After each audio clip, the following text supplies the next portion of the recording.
محترم سامعین، السلام علیکم۔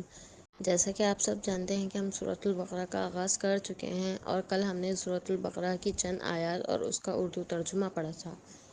آج ہم انہی آیات کی تفسیر پر بات کریں گے۔ چلیے ویڈیو کا آغاز کرتے ہیں تعوذ اور تسمیہ کے ساتھ۔ اعوذ باللہ من الشیطان الرجیم۔ میں پناہ مانگتی ہوں اللہ تعالیٰ سے شیطان مردود کی۔ بسم اللہ الرحمن الرحیم۔ شروع اللہ کے نام سے جو بڑا مہربان نہایت رحم فرمانے والا ہے۔ ان الذین کفروا سواء علیہم اانذرتہم ام لم تنذرہم لا یؤمنون۔ یہ آیت ان لوگوں کے بارے میں ہے جو ایمان لانے سے انکار کرتے ہیں۔ اللہ تعالیٰ نے ان کے دلوں پر مہر لگا دی ہے اور ان کی سماعت اور بصارت کو بھی مہر لگا دی ہے۔ ایسے لوگوں کے لیے ایک ہی بات ہے کہ انہیں تنبیہ کی جائے یا نہ کی جائے، وہ ایمان نہیں لائیں گے۔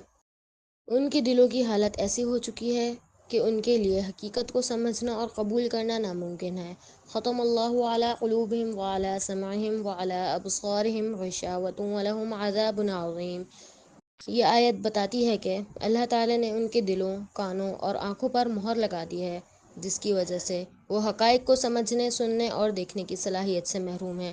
ان کے دلوں پر پردہ ڈال دیا گیا ہے اور ان کی حالت بہت نازک ہے۔ ان کے لیے ایک بڑا عذاب مقدر ہے۔ وَمِنَ النَّاسِ مَن يَقُولُ آمَنَّا بِاللَّهِ وَبِالْيَوْمِ الْآخِرِ وَمَا هُم بِمُؤْمِنِينَ۔ اس آیت میں ایسے لوگوں کی طرف اشارہ کیا گیا ہے جو ظاہری طور پر ایمان کا دعویٰ کرتے ہیں مگر در حقیقت وہ مومن نہیں ہیں۔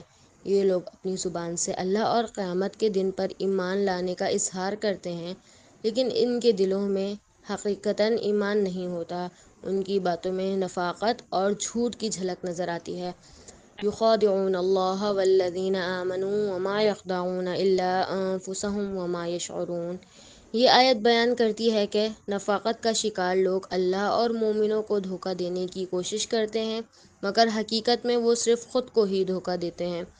ان کا دھوکہ ان کی اپنی ہی فلاح کو نقصان پہنچاتا ہے اور ان کو خود اپنی حقیقت کا شعور نہیں ہوتا۔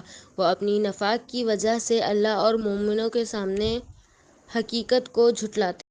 فی قلوبہم مرض فزادہم اللہ مرضا وَلَهُمْ عَذَابٌ أَلِيمٌ بِمَا كَانُوا يَكْذِبُونَ۔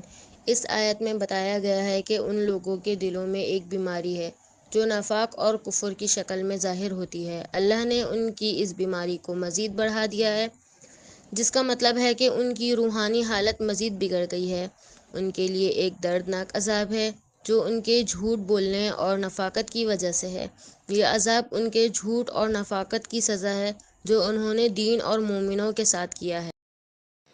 اگر آپ کو ہماری ویڈیوز پسند آئی تو ہمارے چینل کو سبسکرائب کریں، ویڈیو کو لائک کریں اور اپنے دوستوں کے ساتھ شیئر کریں۔ آپ کے کمنٹس اور سوالات ہمارے لیے بہت اہم ہیں، لہٰذا براہ کرم ہمیں اپنی رائے سے آگاہ کیجیے۔ جزاک اللہ۔